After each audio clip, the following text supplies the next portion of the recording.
உறவுகளே, எல்லாரும் எப்படி இருக்கீங்க? இன்னைக்கு நம்ம வீட்டில் என்ன சாப்பாடுன்னு பார்த்தீங்கன்னா, இன்னைக்கு வந்துட்டு சோறு வெந்துக்கிட்டு இங்கே பாருங்க, கோதுமையை காய வச்சு அரைச்சி வச்சுருக்கேன். இன்னைக்கு வந்து பூரி, அப்புறம் பார்த்தீங்கன்னா அதை தொட்டுக்கிற உருளைக்கிழங்கு மசியல் பண்ணி வச்சுட்டு சாப்பிட்டு வந்து ரசம் வச்சு சாப்பிட்லான்னு பார்க்குறேன். நமக்கு தேவைப்படுற அளவுக்கு ஊட்டியாச்சு. இங்கே பாருங்கள், இப்படி பண்ணிவிட்டு என் வீட்டுக்காரனா நல்லா வந்துட்டு தேய்ச்சா சூப்பராக வரும். நான் வந்து ஏதோ தெரிஞ்ச அளவு பண்ணியிருக்கேன், எப்படி வருதுன்னு தெரியலை. எண்ணெய்க்கில் போட்டு பார்த்தா தாங்க தெரியும் எப்படி ஊழுதுன்றது. எனக்கு தெரிஞ்ச அளவுக்கு உருட்டிருக்கேன். இங்கே பாருங்க, என் வீட்டுக்காரனா சூப்பராக ரவுண்டமாக அழகாக உருட்டுவார்.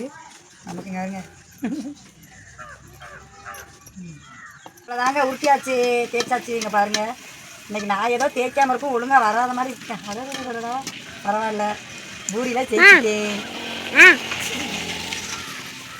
இங்கே பாருங்கள், இன்றைக்கே அரைச்சாந்து காய போட்டு சுட்ட எடுத்தாச்சுங்க.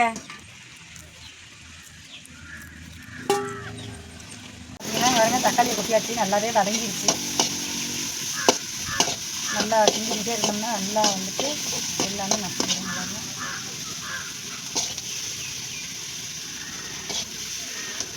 இங்கே பாருங்க, நல்லாவே வந்துட்டு மஞ்சத்தூளை போட்டோம்னா கொஞ்சம் வாடை வராது, நல்லாயிருக்கும். அப்போவே போட்டோம்னா நாங்கள் இப்படி தாங்க வைப்போம், நல்லாயிருக்கும், டேஸ்ட்டாக இருக்கும்.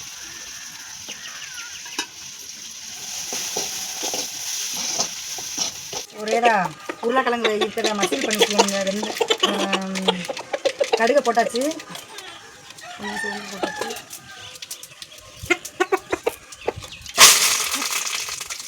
ஃபஸ்ட்டு நல்லாவே காஞ்சி போச்சு.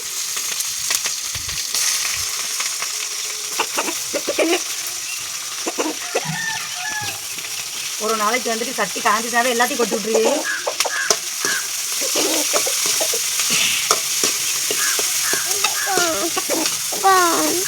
தம்பி அப்புறம் விளையாட போயிருக்காங்க, சாப்பிட வந்துடுவாங்க. லேசாக தான் கொட்டு வதங்க. நான் இப்படி தாங்க வைப்பேன். மசியல் வந்து மசிச்சு வச்சிருக்கேன். அப்படியே பார்த்தீங்கன்னா தனி மிளகாய் தூள்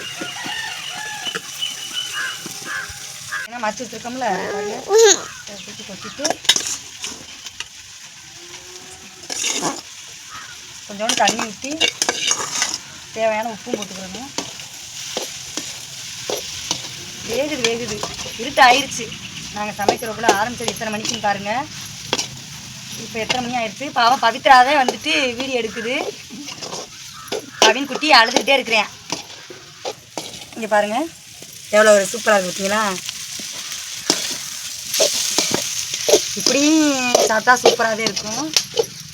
நம்ம வந்து நிறையவே இருக்கிறதுனால வந்துட்டு கொஞ்சம் தண்ணி ஊற்றிட்டாச்சே வந்துட்டு பூரிக்கு நல்லாயிருக்கும்.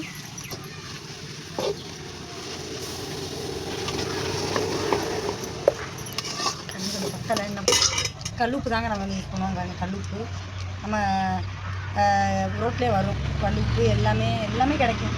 நாங்கள் தான் காசு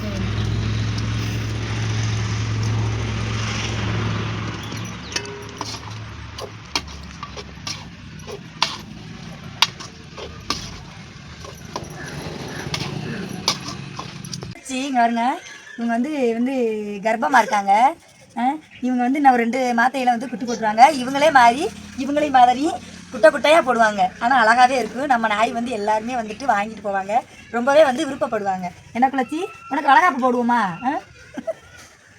நல்லா ரொம்பவே சேட்டை ஞாஸ் குட்டி. இங்கே பாருங்கள், அவ்வளோ சேட்டை, அதிகமான சேட்டை. நைட்டு பார்த்தீங்கன்னா தூங்கவே விடுறதில்ல 2 பேரும். பால் சாதம் வச்சுட்டாவே அவ்வளோ ஜாலியாக விளையாடுவாங்க. இங்கே பாருங்கள் பார்த்தீங்கன்னா இந்த வண்டியை ஒப்பிட்ட மெனஞ்ச மாதிரி இருக்காங்க. ஆனால் ஒப்பிட்டு முடிக்கலைங்க. டேஸ்ட் அதிகமாக சேட்டை. மொதல் டேஸ்ட் பண்ண போகிறோம். இங்கே பாருங்கள், செம்மையாக இருக்குங்க, சூப்பராக இருக்குது. நம்ம வீடியோ பிடிச்சிருந்தா லைக் பண்ணுங்கள், ஷேர் பண்ணுங்கள், கமெண்ட் பண்ணுங்கள், முடிஞ்ச சப்ஸ்கிரைப் பண்ணிடுங்க. அடுத்த வீடியோவில் பார்க்கலாம். டாடா.